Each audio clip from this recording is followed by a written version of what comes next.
ایک اپنے لیے قربانی کیا کرتے تھے اور ایک آپ صلی اللہ علیہ وسلم امت کی طرف سے قربانی کیا کرتے تھے۔ اس لیے جس آدمی کو اللہ تبارک و تعالیٰ نے وہ صاحب دی ہو، سہولت دی ہو، جہاں اپنے نام کی قربانی کر رہے ہیں، اللہ کے نبی صلی اللہ علیہ وسلم کے لیے بھی قربانی کرنی چاہیے کہ اللہ کے نبی صلی اللہ علیہ وسلم کی بڑی احسان ہے امت پر، آپ صلی اللہ علیہ وسلم ہمارے لیے قربانی کرتے رہے، ہمیں بھی ان کی طرف سے قربانی کرنی چاہیے۔ تو یہ اللہ تبارک و تعالیٰ کا حکم ایسا ہے کہ ایسا نہیں کہ کوئی آدمی یہ سمجھے کہ کر لی تو ٹھیک ہے اور نہ کی تو پھر کوئی گناہ نہیں ہے، ایسا نہیں ہے۔ اگر ایسا ہوتا تو اللہ کے نبی صلی اللہ علیہ وسلم سے قربانی کا چھوڑنا، اللہ کے نبی صلی اللہ علیہ وسلم مسلسل کیے ہیں، چھوڑنا ثابت نہیں ہے۔ حضرات صحابہ کرام رضی اللہ تعالیٰ عنہم اجمعین مسلسل قربانی کرتے رہے۔ ہاں اتنی بات ضرور ہے کہ اس میں صاحب نصاب کو دیکھا جائے گا کہ جو صاحب نصاب ہے اس پر قربانی واجب ہے، جو صاحب نصاب نہیں ہے اس پر قربانی واجب نہیں ہے۔ اور صاحب نصاب کے بارے میں آپ کو عمومی طور پر معلوم ہے کہ 4 چیزیں ہیں: سونا، چاندی، نقدی، مال تجارت۔ ان میں اس آدمی کے پاس اگر مال تجارت ہے فرض کریں اور وہ 52.5 تولے چاندی کے نصاب کو پہنچتا ہے تو اس آدمی کے اوپر بھی قربانی واجب ہو جاتی ہے۔ تو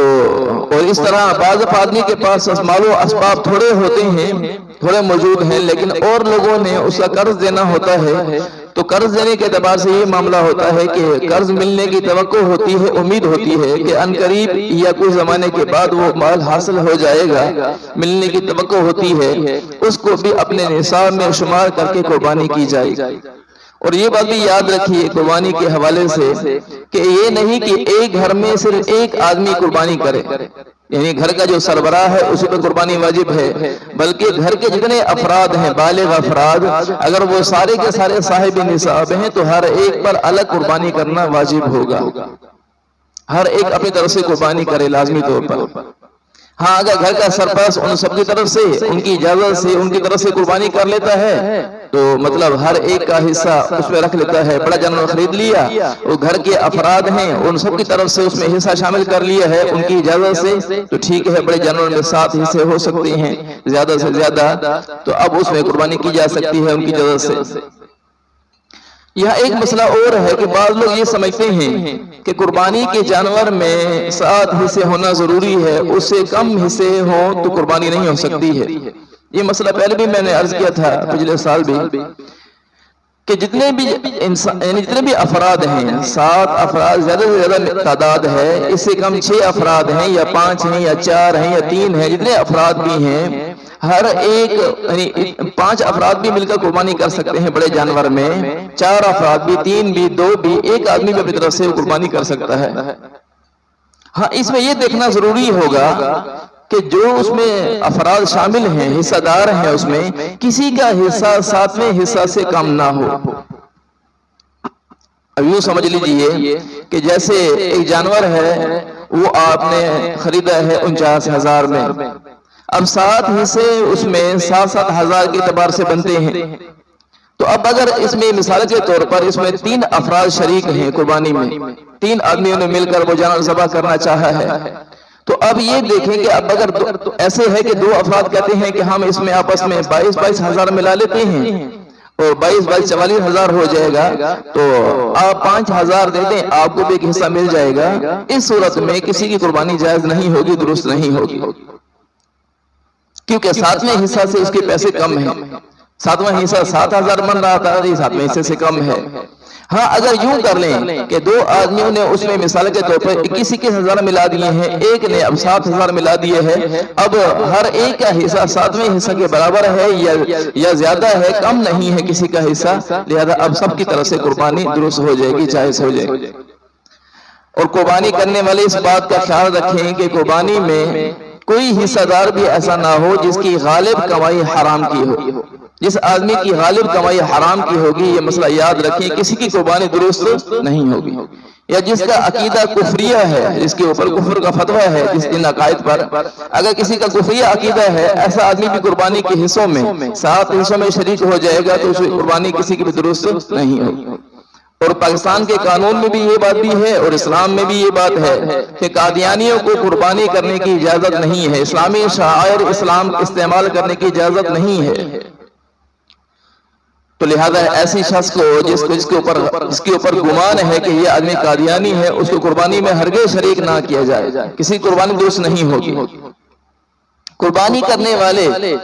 جو قربانی کر رہے ہیں ان کے لیے مستحب پسندیدہ عمل یہ ہے کہ جہاں قربانی ہو رہی ہے اس کے سامنے یعنی سامنے کھڑے ہو کر وہ دیکھیں، یعنی قربانی ہوتا ہوا اپنی آنکھوں سے دیکھیں، یہ مستحب عمل ہے۔ الا یہ کہ کوئی آدمی یہ یعنی وہاں شریک نہیں ہو سکتا ہے، خود ایک شہر میں ہے، قربانی دوسرے شہر میں ہو رہی ہے، مجبوری ہے، تو کوئی حرج نہیں اس میں۔ پسندیدہ عمل یہ ہے کہ اپنے سامنے قربانی کرائی جائے۔ اور جو قربانی کی جا رہی ہے اس میں گوشت جب تقسیم کیا جا رہا ہو تو گوشت کو ایسا تقسیم نہ کیا جا رہا ہو کہ اندازے سے تقسیم کیا جا رہا ہے، سات حصے بنا لیے، اب اندازے سے، جیسا کہ عام طور پر میں نے خود اپنی آنکھوں سے دیکھا ہے کہ دیہاتوں میں یوں کر لیتے ہیں کہ ایک آدمی کھڑا کر دیتے ہیں کہ آپ اس طرف منہ کر لو، ہم ایک پر ہاتھ رکھیں گے، آپ بتانا یہ کس کا حصہ ہے۔ اب یوں کرتے ہیں کہ ایک پر ہاتھ رکھتے ہیں کہ یہ کس کا حصہ ہے، وہ فلاں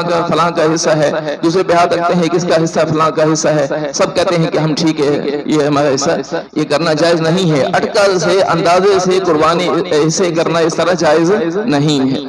بلکہ گوشت کو تول کر تقسیم کیا جائے۔ ہاں اگر کسی حصہ میں کچھ گوشت کم ہے، اس میں آپ نے سری پائی یہ شامل کر دیے ہیں، چاہے وہ گوشت کم ہی ہے تب بھی اسی صورتحال کے اندر قربانی سب کی درست ہو جائے گی۔ یہ مسئلہ واضح ہو گیا۔ اس لیے ان چیزوں کا لحاظ رکھنا ضروری ہے۔ قربانی کرنے والے کے لیے پسندیدہ عمل یہ ہے عید الاضحیٰ کے دن کہ سب سے پہلے اپنے قربانی کے گوشت کو کھایا جائے، یعنی عید کے دن، عید الفطر میں تو یہ ہے نا کہ بھی عید کے دن سب سے پہلے کوئی میٹھی چیز کھائی جائے۔ عید الفطر میں، چھوٹی عید میں جو رمضان کے بعد آتی ہے، اس میں تو یہ ہے کہ میٹھی چیز کھا کر عیدگاہ کی طرف آنا چاہیے، لیکن عید الاضحیٰ میں حکم یہ ہے، پسندیدہ عمل یہ ہے، مستحب یہ ہے کہ سب سے پہلے اس دن صبح کے وقت میں کوئی چیز نہ کھائی جائے، جب قربانی ہو جائے قربانی کے حصے میں سے، اپنے حصے میں سے گوشت پکا کر کھایا جائے، یہ پسندیدہ عمل ہے۔ تو یہ اس کا بھی اگر اس پر عمل ہو جائے تو بہت اچھی بات ہے، اعلیٰ بات ہے۔ اور قربانی کرنے والے جو شرکاء ہیں جو اس سے پہلے اس پر عمل کرتے رہے کہ بال ناخن ان نے نہیں کاٹے، مستحب عمل پہ عمل کیا ہے، تو اب وہ قربانی کرنے کے بعد اس کو جسم کے جو بال ہیں کاٹ سکتے ہیں، ناخن وغیرہ کاٹ سکتے ہیں، اس مستحب عمل کو پورا کیا جا چکا ہے۔ تو اللہ تبارک و تعالیٰ نے وسعت دی ہو تو یہ بات بھی یاد رکھیں۔ بعض لوگ کیا کرتے ہیں، قربانی کا جانور جب خریدتے ہیں لوگ اس بات کی کوشش کرتے ہیں کہ مہنگے سے مہنگا جانور خریدا جائے۔ یہاں ایک بات سمجھنے کی ہے کہ ایک ہے، مثال کے طور پر ایک آدمی نے 2 کروڑ کا ایک جانور خریدا ہے جس کا وزن 10 من تھا، ایک آدمی نے وہ جانور خریدا لیکن 2 کروڑ کا خریدا ہے۔ اب اگر حساب لگایا جائے تو میرے خیال کے مطابق شاید یہ کوئی 13,500 روپے فی کلو کا حساب پڑ جائے گا۔ اور عام طور پر گوشت کا ریٹ کیا ہے، بڑے گوشت کا ریٹ بہت مہنگا ہو تو 1100-1200 روپے ریٹ ہوگا۔ اب آپ بتائیے کہ 1100-1200 روپے کلو والا یہ 12,000-13,000 روپے میں یہ خرید رہا ہے۔ اس سے بہتر عمل یہ ہے، پسندیدہ عمل یہ ہے کہ اتنا خوبصورت اور اتنا مہنگا جانور خریدنے کی بجائے، جس کا گوشت تھوڑا ہو رہا ہے، اس کی بجائے اگر یہ آدمی 2 کروڑ کے 2 جانور خرید لے جس کا گوشت 10 من کی بجائے 15 من ہو رہا ہے، یہ عمل پسندیدہ ہے بنسبت اس کے کہ اس میں فقراء کا نفع زیادہ ہے۔ کہ قربانی میں یہ دیکھا جاتا ہے کہ فقراء کا نفع کس میں زیادہ ہے، وہ دیکھا جاتا ہے، یہ نہیں کہ اپنی لوگوں کو بتانے کے لیے کہ میں کتنا بڑا جانور خریدا ہے، لوگوں کو دکھاوے کا جذبہ ہو، یہ جذبہ صحیح نہیں، بلکہ یہ دیکھنا چاہیے کہ فقراء کا نفع کس میں زیادہ ہے۔ اس کا اہتمام کیا جائے تو انشاءاللہ لوگوں کو نفع بھی ہوگا۔ قربانی کے جانور کے 3 حصے کرنا، یعنی جو حصے ہیں جو آپ کا قربانی میں حصہ ہے اس کے 3 حصے کر لیے جائیں تقسیم کرتے وقت میں، یا آپ کی بکری وغیرہ ہے یا دمبا ہے مثال کے طور پر، اس کے جب گوشت بنا لیتے ہیں اس کے 3 حصے کرنا مستحب ہے۔ ایک حصہ گھر کے لیے ہو، دوسرا حصہ فقراء کے لیے ہو، تیسرا حصہ قریبی رشتہ داروں کے لیے ہو، یہ مستحب عمل ہے۔ اگر کوئی آدمی اتنا بخیل آدمی ہے کہ سارا گوشت اپنے گھر کے رکھ لیتا ہے تب بھی جائز ہے، قربانی اس کی ہو جائے گی، یہ نہیں کہیں گے قربانی اس کی درست نہیں ہوئی، لیکن بہتر بات یہ ہے کہ جو لوگ فقراء ہیں یا ایسے لوگ ہیں جو قربانی نہیں کر سکے ہیں تو ان لوگوں تک اپنے جو آپ کو اللہ تبارک نے مال عطا فرمایا ہے، آپ نے قربانی کی ہے، اس گوشت کو وہاں بھی پہنچایا جائے۔ اللہ تبارک و تعالی ہمیں صحیح عمل کی توفیق بھی نصیب فرمائے، صحیح قربانی کرنے کی توفیق نصیب فرمائے۔